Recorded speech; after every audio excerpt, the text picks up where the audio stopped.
of Transformational.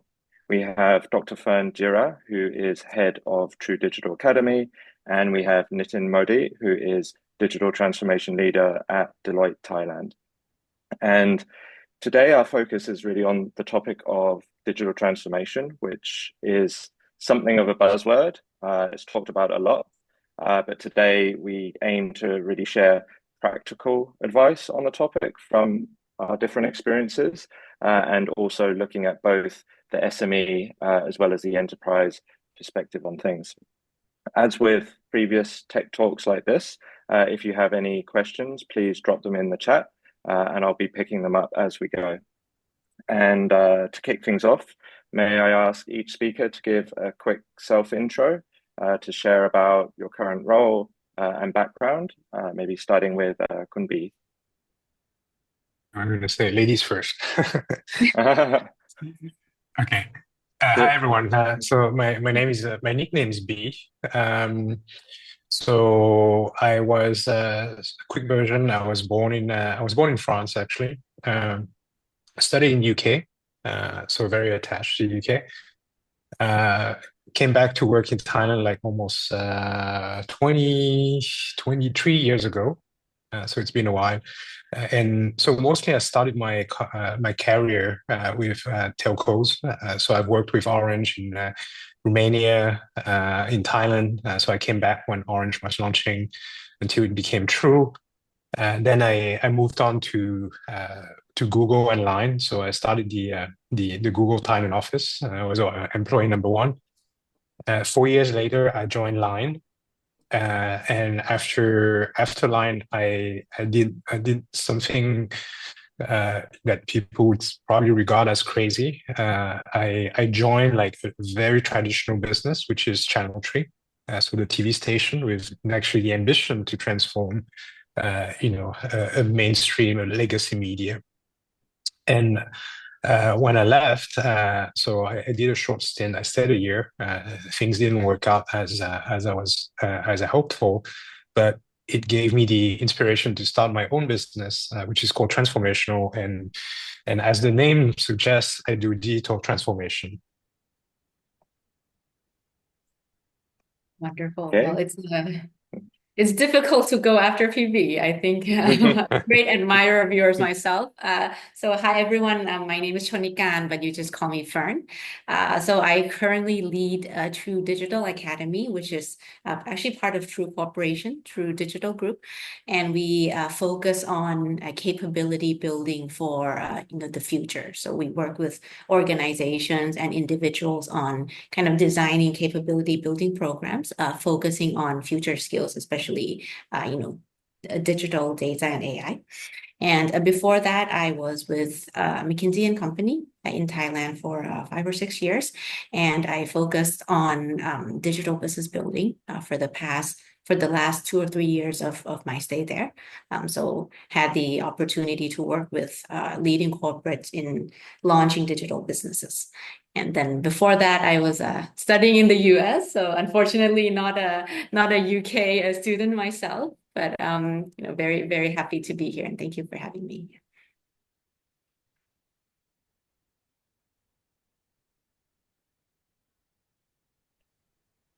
Thank you. And Nitin? Hi everyone. Good afternoon, and thank you for having me as well. So I'm Nitin Modi. I'm currently with Deloitte. I'm leading digital transformation for one of our businesses in Thailand. I'm also a Thai national. I've been around for a while. I've lived in several countries in Singapore and the United States, and I've been leading this effort for the last few years in Deloitte within our business. Nitin, I randomly met Nitin the other day in assassin class, right? Yes. Very cool. Very glad to Yeah, well, yeah, and really appreciate you guys all joining us. I think you're all coming from different backgrounds, which are all key elements of the digital transformation journey. And so I think to kick things off, it would be great to maybe get a definition in your own perspective of what digital transformation really means. and what might be some of the differences when talking about this topic for SMEs versus enterprise. And Dr. Fern, would you mind kicking us off? Sure. And feel free to add, everyone. So I think in terms of digital transformation, right? I think when people ask me about this, I tend to try to differentiate between kind of three words. Number one is kind of digitization, right? Which is, to transform kind of, the physical to kind of digital format kind of ways of doing things, right? Number two is digitalization, which is kind of a step further from that, which is using digitization to actually improve the effectiveness of the process, right? So there's a process element in it. But then kind of number three, digital transformation is basically you take that together and then you apply a very business angle to it, right? Like actually, how do you create new business value, leveraging digital technology? So that also not just the process, but also includes the technology, the products, the business activities, and so on and so forth. So that would kind of be my kind of 2 cents. I don't know if PP or Nitin would like to add in at this point in time with the definition, and then we can talk about SMEs versus corporates. Yeah, Kunpi, would you like to go ahead? Yeah, sure. So I think as Bob was saying, digital transformation is like sort of it's become a buzzword. Everyone is rebranding to doing digital transformation because that's what, let's be honest, that's what sells. And that's what like most of the industry and our clients want. But I think, if you take a step back, it's important to understand like why like the past 2-3 years, it's been all the rave about digital transformation. And obviously the answer is kind of obvious, but I think if you peel the layer, obviously it started with COVID. But the biggest impact of COVID is coming out of COVID, it's changed the landscape, right? So you cannot and you could not go to business as usual because the business as usual has been like sort of steadily declining. And so now you're trying to maintain that business. And so the question is like, okay, well, then what's next, right? And that's how like sort of a digital transformation has become the answer to that. Is like, okay, let's work on the future of the company. What's the future business, right? There's that. And I think, the landscape overall has changed a lot as well. Even if you look at tech, I mean, like, all the beloved tech companies have been like laying off people like crazy like the past few years. So it's not to say that tech is like, it's everything is okay on their side. They've also been suffering. And so, like, I think that has changed a lot, this landscape. Like, take a simple example. Who wants to do e-commerce today? No one. You'd be completely insane to try to get into that space right now, right? It's like, so I think that's the sort of the background to this and the motivation to get into digital transformation. Then having said that, it's a very wide topic. So when you say digital transformation, you will have companies, and there's no right and wrong, right? Everyone does their own thing, right? But you have people who will focus on talent, on people. Some others will focus on training, like doing seminars and whatnot. Some other people will focus more on the consulting side. So you have a bit of everything, which probably that is not helping from a client standpoint to, okay, what do I need, right? And the way I personally, the way I explain it is, you have to start with why are you doing it? You always have to start with the why. Why do you want to transform? Because it's in trend or because your business actually needs it? I think that's the first most important point, because I can tell you that this is not easy, right? This is super, super, super hard. So if you're not all in, then don't do it, right? It's not going to be sustainable. And I think as Kunfern was saying, it's the important point to truly understand is that even though it says digital transformation, the focus is not just on the digital part. The tech, your business will not become a tech company. That's not the purpose. That's not the core of your business, right? So technology is a tool, right? So if you're a health company, an insurance or a bank, well, that's your core business. But how do you use technology to build new businesses? I mean, that's the tool, right? But tech alone is not enough. You have I don't know, Bob, you probably know the answer better than I do. Probably 10 million apps right now in the whole world, if not more. So we don't need another app. We don't need another website. What we need is an app or a service or a business that is being used by hundreds of thousands of millions or tens of millions of people. And that's the hardest part. Everyone can do an app, right? But having users on the app, that's the toughest part. Right. So I think that's the important point. And it's not just about tech, but it's also about commercial. So commercial means how do you turn that into a business? But what's the business model as well? Right? You have users on the platform. What's the business model? Where's the revenue kind of come from? And ideally, it shouldn't be the same revenue stream as your existing business, because otherwise you're not helping yourself. It's just it's the same revenue stream, right? The third part is operation. So that's the part that a lot of corporations tend to underestimate. You don't have an app. Technology is not magical. It's like you launch an app and it runs by itself. No, actually it doesn't, right? And you look at SCB when they built Robinhood. They were in for quite a journey. They had to hire writers, huge operation team. So it's not just an app. The app is just the tip of the iceberg, right? And then what's underneath, it's you need a team to run this. So operation is super important and very often overlooked. And the fourth part is people. Obviously, it's people. And 80% of all digital transformation projects will fail because of people. Right? So you need tech, commercial, operation, people. So these are the four components of, let's say, a successful or not successful digital transformation. Bob, I think couldn't be answered kind of 3 of the 6 kind of questions we had here already. This is all great. We covered quite a bit over there. Yeah. So yeah, I mean, I think that's a great definition. So maybe Nitin, from your perspective, what might be some of the differences then when we talk about this for enterprise versus SME? Yeah, I think the scale would probably be the the main fundamental difference in terms of enterprise versus SMEs.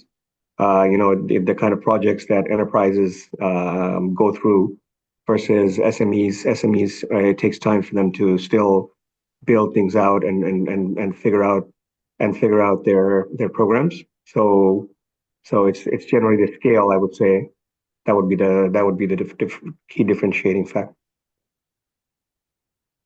I think maybe to add on to what Nitin is saying in terms of SMEs versus corporates, I have to say I have more experience on the corporate side, but I would imagine, I think to add on to it, apart from the scale, I think also different challenges that they face as well, right? I think on corporate scale is definitely, the advantage. I think they can afford to or have a lot more levers, but then I think legacy system is also probably a big issue on the corporate side.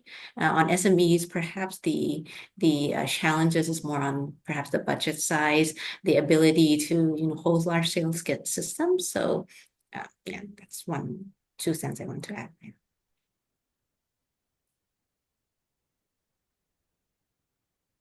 Maybe if I can just add, we had this discussion with Bob before. Personally, I think the way to think about it is when you talk about transformation, I think it works with corporate.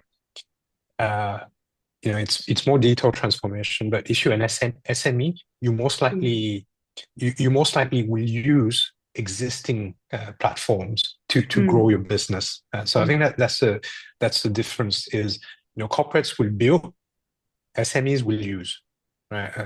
If that makes sense.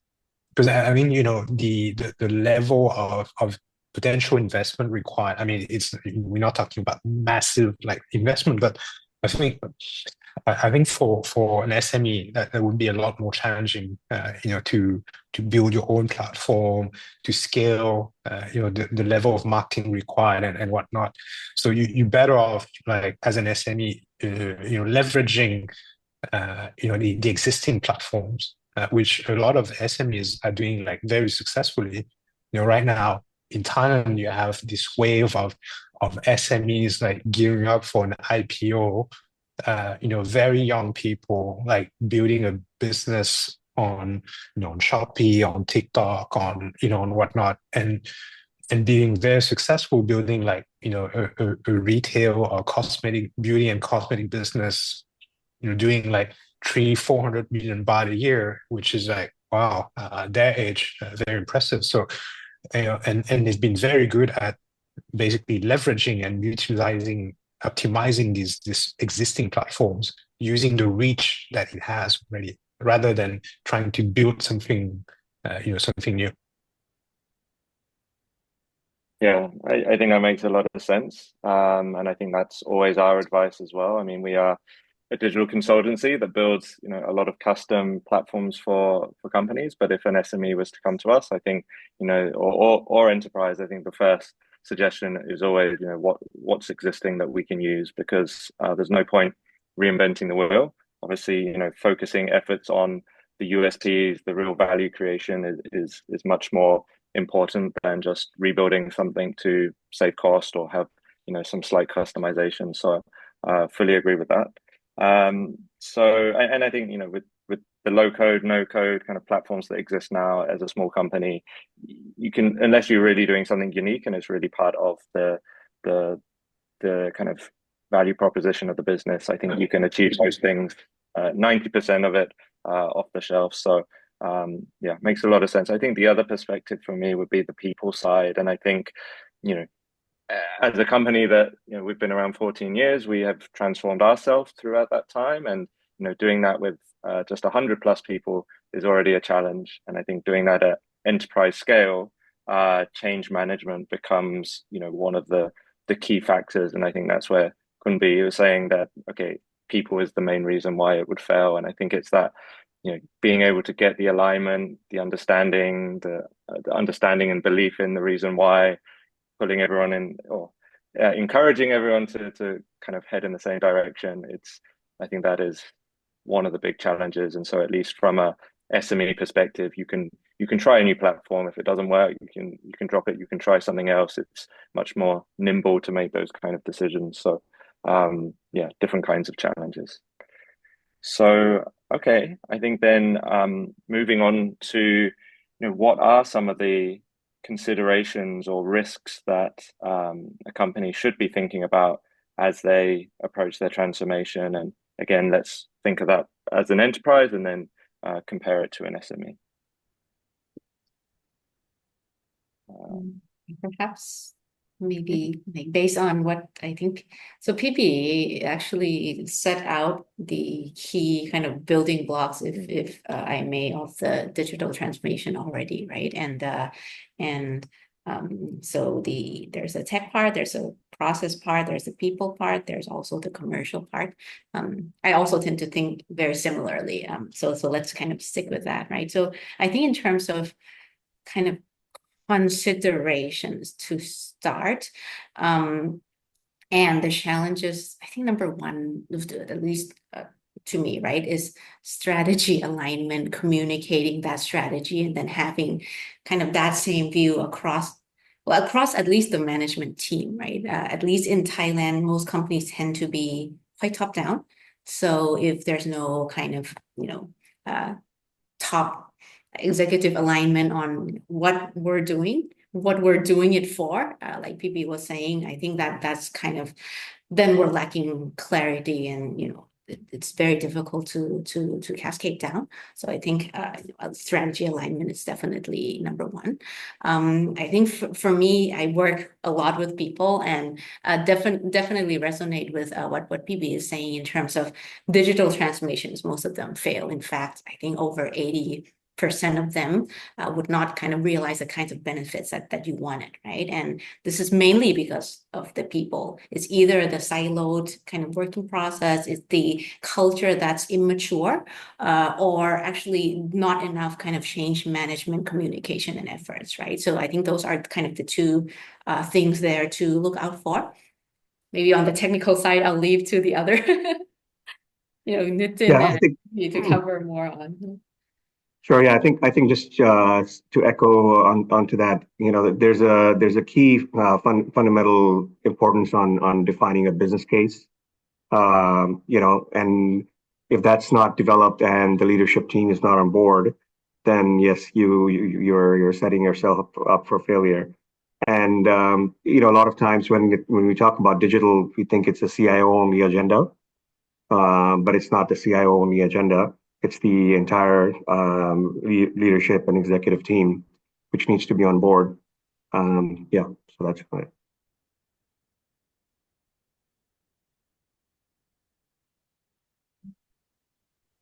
Any? Well,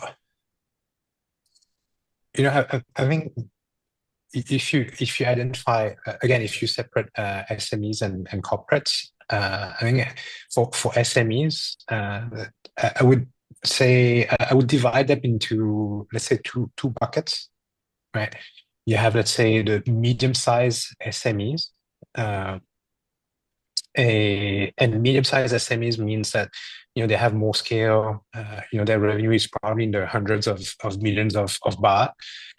So I think the one question for them is like, what's next, right? And now I think many of these medium-sized SMEs are trying or aiming at an IPO, right? And so very often they will think about, oh, okay, so maybe I should transform. So it's not necessarily because they need it, but it's just the thing that it's the story that could be appealing for an IPO, right? And very often, and for SMEs, there's probably because they didn't have the same access, access to the information, to the people, to the conferences, but also when you think about the people in an SME organization, they don't have like a marketing team of 30 people. They don't have a tech on IT team of 50, 100 people. Again, it's like to my point earlier, they don't necessarily have the same means. But beyond the means, it means that there's not always, but there's often a skill gap as well. So making that move, whether you want to truly transform or just like digital marketing, being online, doing e-commerce, using ads, media, from Google, Facebook, and whatnot. How does it work? And these things, it's very often a challenge for SMEs as well. So I think the knowledge and skill set is probably one of the biggest hurdle that they will face, right? Yeah, and so maybe on that topic of the skill gap, Dr. Fern, could you share, what are some of the considerations when you're looking at, whether it's a larger organization or a smaller one? This is obviously one of the roles that True Digital Academy plays in the market, but how would you be looking at the capabilities, and what are maybe some of the key capabilities that you think are needed to support this kind of transformation? Absolutely. So when we talk about capabilities, I think there are kind of two layers to it, right? I think number one is actually before you think about skills, you need to think about mindset. So I think one of the key barriers to digital transformation being successful, or actually, any projects being a success, is the way that you think about it, right? I saw a question from Peter in the chat box. Like he mentions it's being a cross-cultural issues. I think more than cross-cultural issues, a lot of times it's also intergenerational issues. It's also different people from different functions not talking the same language. So I think an overarching kind of mindset there is a key. So I would perhaps like to highlight maybe a few things that we usually would kind of prioritize when we talk to companies. Number one, right, is agility. Agility, you would think about that in terms of kind of agile development, but it's also a mindset, right? How do you be more responsive to the customer's needs, the changing environment? Number two is data driven. So data is a whole kind of discipline by itself, but it's also a mentality as well. When you see a problem, like do you approach it from a data-driven perspective, or do you just use kind of, heuristics of some sort, right? Number three is learnability, or the ability to kind of keep learning. I think in this age, right, with AI is coming in, you have new tools every day. How do you keep learning? Skills are actually obsoleting very fast. I think World Economic Forum says 40, maybe 47% of the skills will need to be kind of retrained in the next 5 years, right? So if you have whatever skills you have, half of it will be unusable 5 years from now. So how do you kind of keep learning? And then lastly is curiosity, right? It would make the whole process much less painful if you're curious about new things, wanting to learn. So that's kind of on the mindset side. Then on the skill sets, right? I would also separate that further into two groups. One is the hard skills, and then the other one is kind of the soft skills. How do we connect, right? Hard skills, I think definitely, it's quite case specific, but it would kind of cover these spectrum, right? Number one is analytics, the ability to be able to use and interpret data. Number two, how do you grow using a digital channel? So this is digital marketing and all the related aspects of it. Number three is digital technologies. Like, do you know which technologies you need to adopt, and are you able to use it well, and in order for it to be effective, right? Number four is kind of digital way of working. Right? Do you need agile in your organization, or do you not need it, right? Depending. And number five is informational security. I also saw a question in the chat box. I think it's definitely part of the digital transformation, the cybersecurity part, being able to protect your whole system from it, right? And then maybe perhaps lastly, with AI coming in, that's AI literacy and the ability to adopt those types of new technologies, right? So that would be the hard skill side. Definitely the soft skills also need to come into focus. Number one is customer-centric and empathy, right?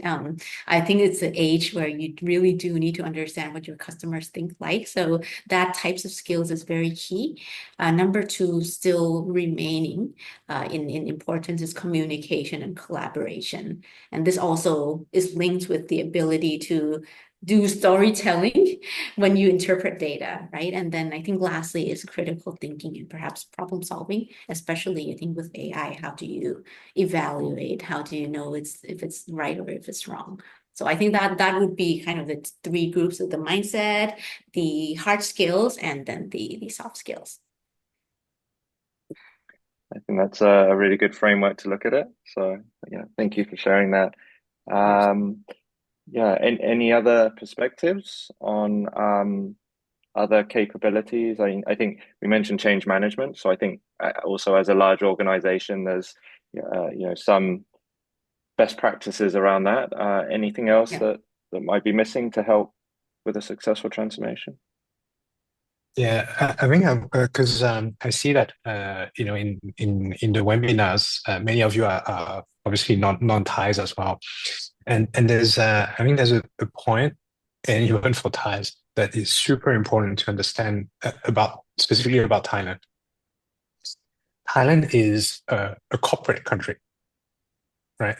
If you look at you pick any industry in Thailand, number one and number two are probably like 50 to 80% market share. So we're not like, we're not like other countries, let's say like the US. It's not like a lot of competition, like neck to neck, open markets. Here is like number one, number two, number three, they all know each other, they'll call each other behind the scene. Not supposed to do that, but they do, right? It's a very highly concentrated corporate market, right? And more importantly, it's not just a corporate market; it's a family-based corporate market, which is very important to understand. And if you understand that, you will see, that's why they do it that way, right? Because what's the basis of all these like conglomerates and big families? Like you basically have a family in every industry in Thailand, right? Or maybe two or three. But what's very important is like they've done an amazing job, right? Like Fern works for the CP family. Just like 10 days ago, you had the launch of One Bangkok, which is Thai Bev. I mean, if it wasn't for Jalan, there's no way that you could build a project as huge as One Bangkok, right? You see that the scale is like it's mind-boggling, right? It's insane, right?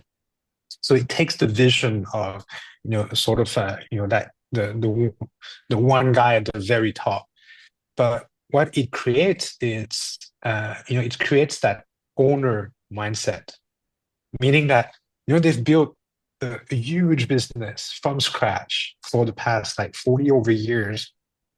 So it's very hard for them to let go and hand the keys to professionals, to their kids. And when they work, like a very good example is like, and I'm not going to pick on anyone here, but when they work with startups, they kill startups. Why is that? Because they're not ready to listen to someone else. It's like, I know, I've built like this business. I know what I'm doing, right? And so it's just that they have this habit of trying to do everything by themselves. And as soon as I say that, I'm sure you have like lots of corporate names like popping to mind, like, trying to build everything by themselves, right? Because it's an owner mindset, because it comes from family. And if you understand that, I mean, you've cracked the code in Thailand. And SMEs are kind of the same, just at a different level. A lot of SMEs, same, are family businesses.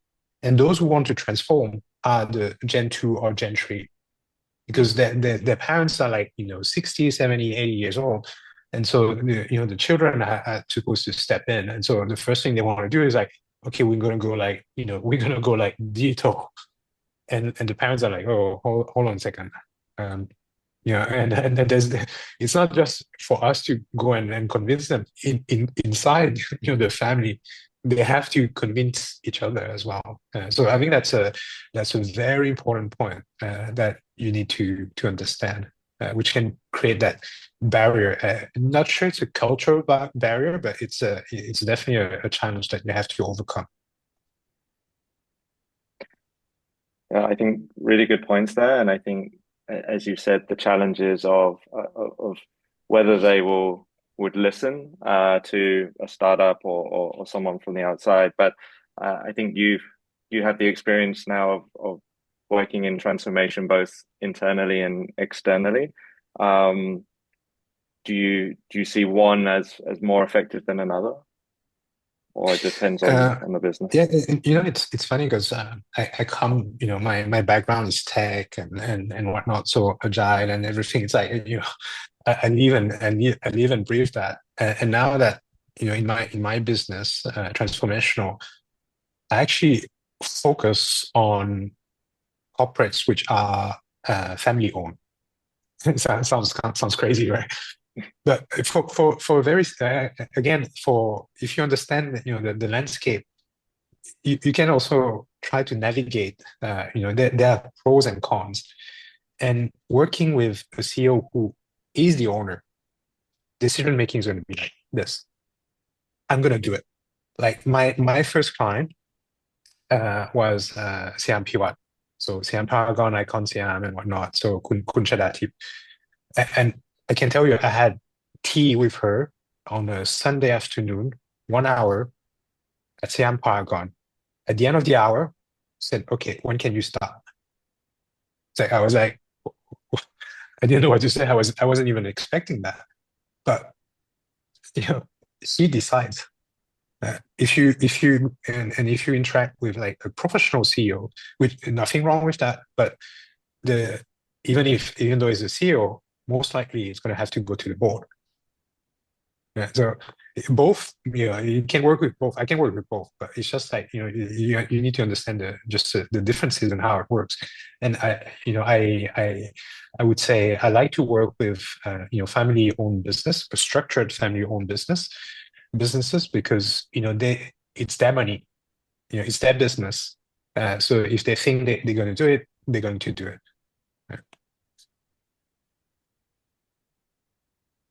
I think it's an interesting point as well about it being their own business, their own money.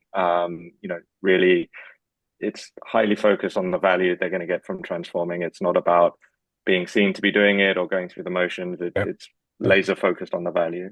Yeah. Yes. So maybe back to Dr. Fern. I mean, you've shared about the different ways to look at it. There's the mindset, the hard skill, the soft skill.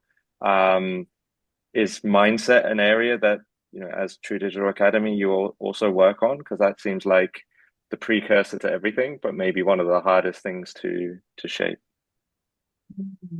Yes. So I think when we do talk to companies, the skills programs that we have actually is a little bit more focused on the skills part, which is I think to Bob's point, it's easier to build and frame, right? But we're actually we first started with the super digital type of skills, right? Analytics, so on and so forth. But then we do quickly realize that that's true. People need that, but they also kind of need the other types of skills, which is kind of especially on the data side, how do you communicate data? How do you gain insights from it? How do you become more understandable, right? So even with, I think a training house that starts out being a very kind of techie digital skill site, we do quickly realize that you need the complementary soft skills and then kind of taught in a way that would be understandable to the tech team or people who does tech, right? So now we're kind of moving towards a problem solving, critical thinking, right? So that one, I would define that as soft skills. So not yet the mindset part. I feel that the mindset part to have that change, you can have a class on it. You can have all the soft skills classes, which I would recommend if you're interested. Happy to talk. But like, I think the most effective ways to build mindset is to actually germinate it within the organization and the role modeling, right? I think Thai companies, it's like PB said, it's mostly like family focused, but also very top down by that respect, right? If you do have good role models, I think then you have kind of the top, right? But separately, I think what we tend to do with change management is you do it from both sides, right? On the top, there's clear communication, clear role modeling, but then there needs to be kind of change makers, the younger people who work together with the top, and then slowly you kind of get small pockets of people whose mindset gets changed. And I think that also helps with having small wins, right? With digital transformation, cross-cultural issue, cross-generational issue. I think 80% of the people are like, this thing, I don't want it, right? So how do you actually create that dialogue across? And I feel that kind of having early success and then having a team that you build for that purpose to work on it together with the change management. That's probably the most kind of lasting way of doing the mindset change. That makes a lot of sense, and I can see it being one of those things that everyone is busy, they have their targets, they have Yeah. their day job to do, and then this kind of transformation becomes extra work. And obviously, it should be enabling them to do the day-to-day better or improve on that. But I think it depends how it's set up to not just feel like it's more workload being put on their shoulders. And Nitin, maybe from your perspective, what are you seeing in terms of the capability side with the clients you're working with? Yeah, I mean, I think the not a lot has been said by Dr. Fern and PB, but the tech definitely is. It goes without saying, right? There's different tech capabilities, but soft skills are also very, very important. Mindset and that's key actually, because there's always cultural resistance to change. So yeah, I would echo what Dr. Fern said.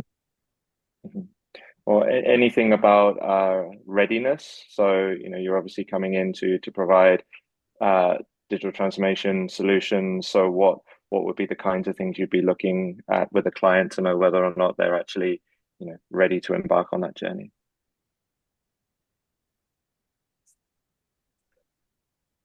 Anything to add on that, Nitin? Kind of readiness for transformation? Yeah, I mean, I think again, readiness comes back to the culture part of it, and also the top down communication in the organization, whether there's a clear agenda and business case defined to take down the journey. Okay. If I may add, Bob, because I was just having dinner, actually yesterday with one a corporation, quite big corporation, again family owned, and we had an interesting discussion because I was talking to his Gen 3, right, and he wants to transform the company, and obviously, one area that he identified is like, his biggest struggle is and is going to be people. But I think, when we talk about like challenges and issues, you have to be specific. What I mean by this is, just over dinner, discussing with him, I said, well, actually, you might not need to sort of lay off everyone, because basically they have like businesses in different areas. And the bread and butter of the company today is coming from state-owned enterprise and government agencies, which actually relies a lot on connections. So actually having a younger person going to talk to the minister or whoever is actually not going to help at all, right? So I was just telling him, actually, you have great people who are very good at doing that job. Keep them there, right? Engage with build these relationships and whatnot. This is what they're good at. And I think the key is identifying like who's good at what. Because you don't need to transform the whole organization. You don't need to upskill and reskill the whole organization. I mean, depending on your business. But in this case, he has like a very big chunk of the revenue coming from, basically the public sector. Fine. And that's what they're good at. And age actually matters in the reverse way. You need to be like, you need the connections. You're probably in your 50s and 60s. Perfect. You're perfect for that job. That's what you do, right? And then if you want to build something new, that's when you bring in like, new skill sets. You can hire outside. You can take from inside the organization, and then these skills and people are focused on the newer business. And so you don't create that tension, because that tension is what kills, what makes a transformation very difficult, because you're telling people you obsolete. No one likes to hear that, right?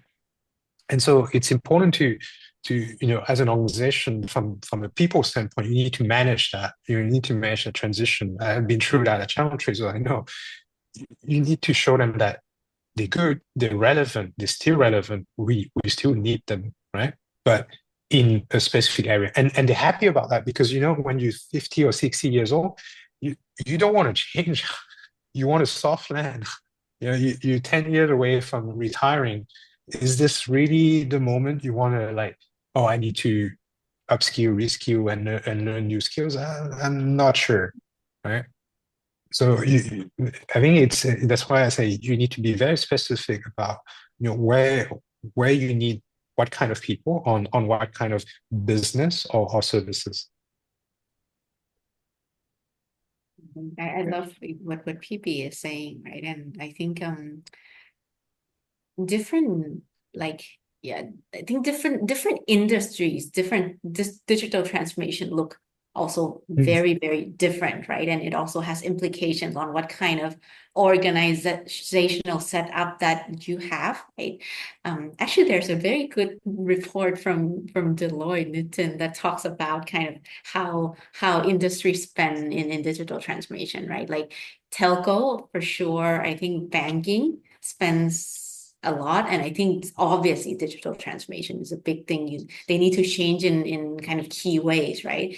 If you look at telco, you look at banks, they're not saying they're telcos and banks anymore. They're saying that they're all kind of tech companies that does banking or whatever, right? So I think it's a big thing.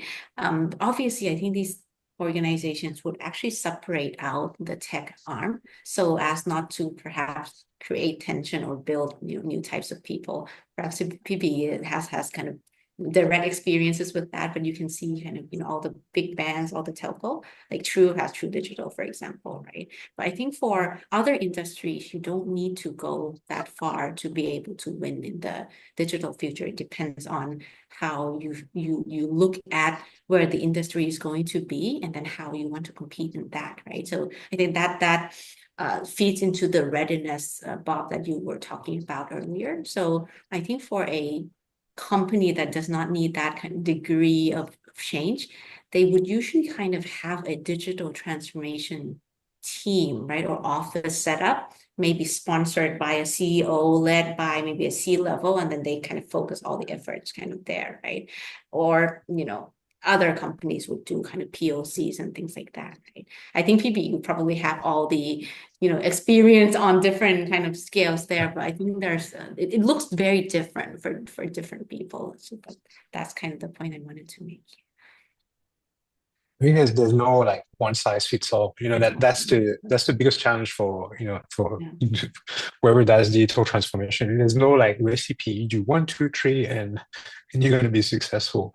It's very I think you really have to dig into understand the people, the culture, the business, and for me, it's if I compare that to a tailor or suit, it's actually going to the tailor. It's custom made, right? To your needs. And there's no there's a kind of very high level framework, but underneath everything is we need to understand your business, your people, who you are, truly who you are, because people have different motivations, right?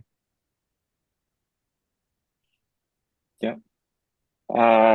So we mentioned AI, and I think it's obviously one of the big mega trends right now in technology and business in general. But maybe AI and other potential trends. What are some of the things that you think are now impacting the transformation journey for businesses?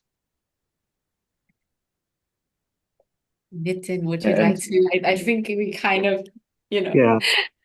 going last would be kind of difficult. The key would be the adoption of Gen AI. I think the successful adoption of Gen AI, right? That's first and foremost. I think that wave is fast already and underway. Organizations the large ones are picking up. There's also, of course, 5G, smart cities, smart cars,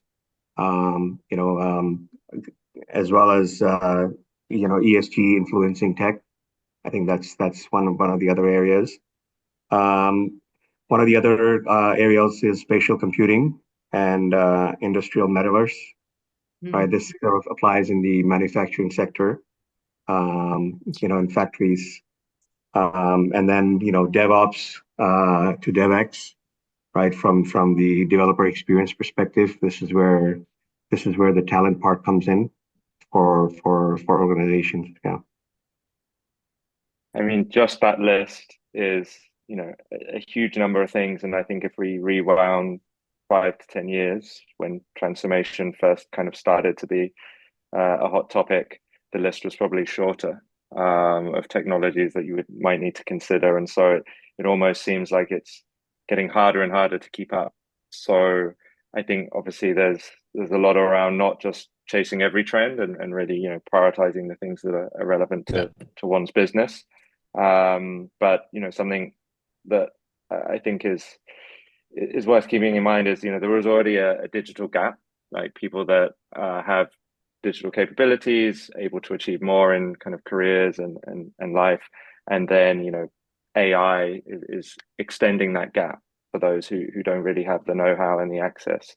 So I'm wondering, whether how accessibility to, kind of leveling up skills. I mean, it's kind of transforming one's capability, not necessarily as a business, but just as individuals.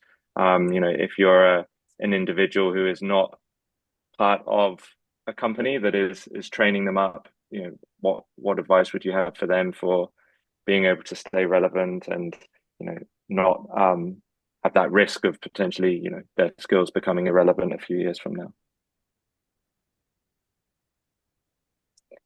Obviously, coming to True Digital Academy on their own accord would be one option, but certainly, please do join and considering upskilling and reskilling yourself. Thank you. But I think I'm certainly happy to support on that and on the serious note. But I think to answer your point, yes, I think I get asked a lot because the buzzword before was digital transformation. And so now it's like AI transformation. And then companies, especially kind of HR people, I talk a lot with HR, they ask, what is this AI now? Like, what do we need to do? How is it different, right? And I think that there's the good side and the bad side. I think the good side is actually not too different. AI transformation, whatever it is actually just the continuation of digital transformation, right? AI is a digital technology, and I think it just emphasizes more some key aspects or some things, right? And obviously, the use of AI technologies. But I think implications of that is there are some skills or some capabilities that I feel would need to be even more emphasized in the age of AI. Two of which is data. I think data is big part of digital transformation already. The ability to analyze data that can underlies everything, right? But I think with AI, you do need to understand data and analyze it, even if the AI actually generates all the results for you already, right? You do need to understand the basics of it, right? Number two, I think is automation and process improvements. Because I think AI, what it does a lot is automating.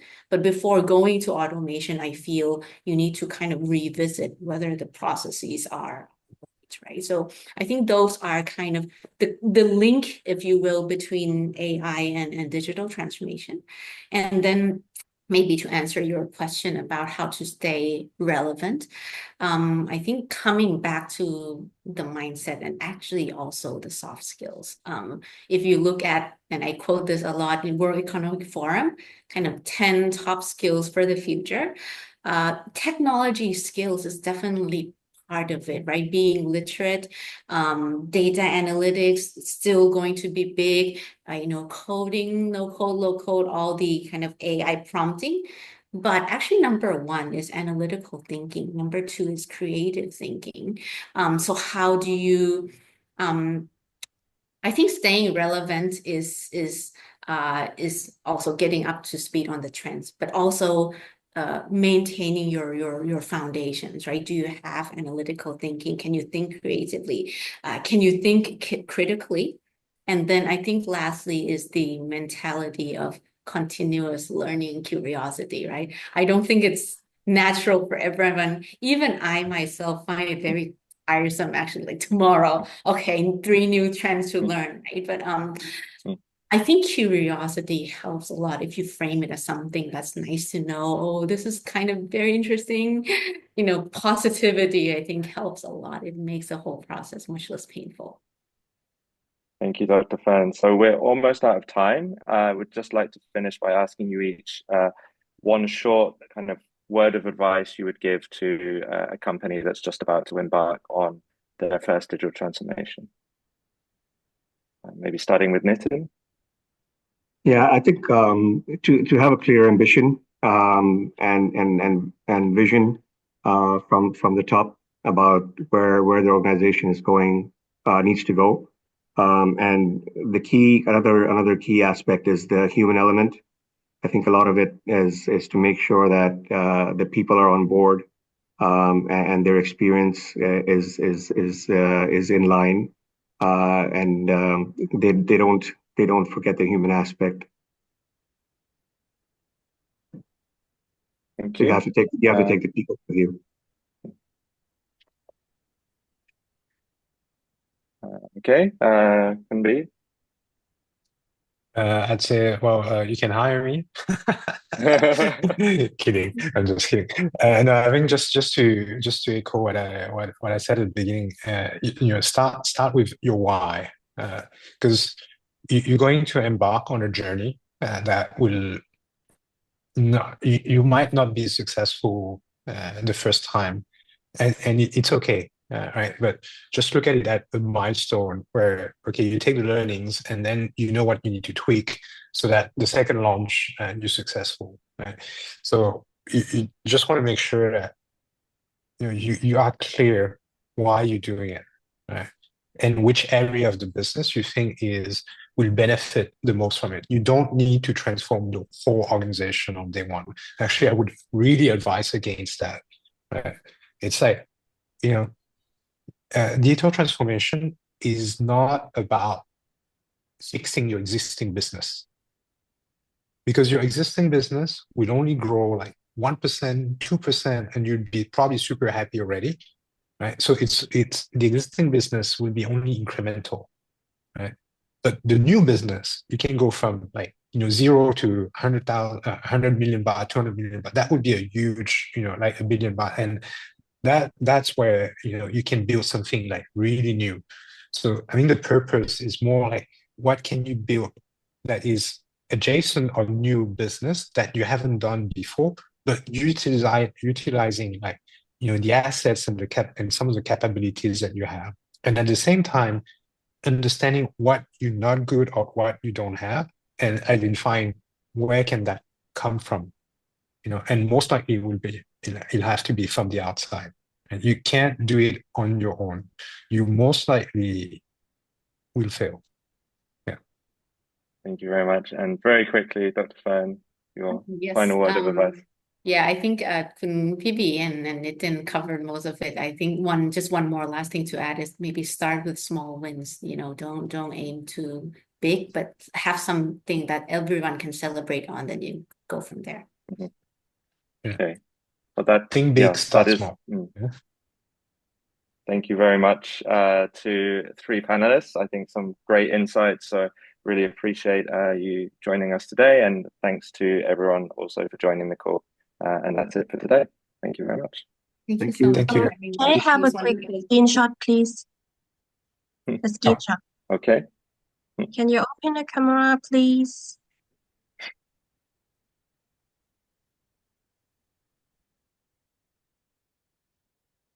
Okay. 3, 2, 1. Okay, one more, please. 3, 2, 1. Thank you so much. Thank you. Okay. Thank you very much, everyone. Okay. Bye-bye. Have a good day. สวัสดีค่ะ บ๊ายบายค่ะ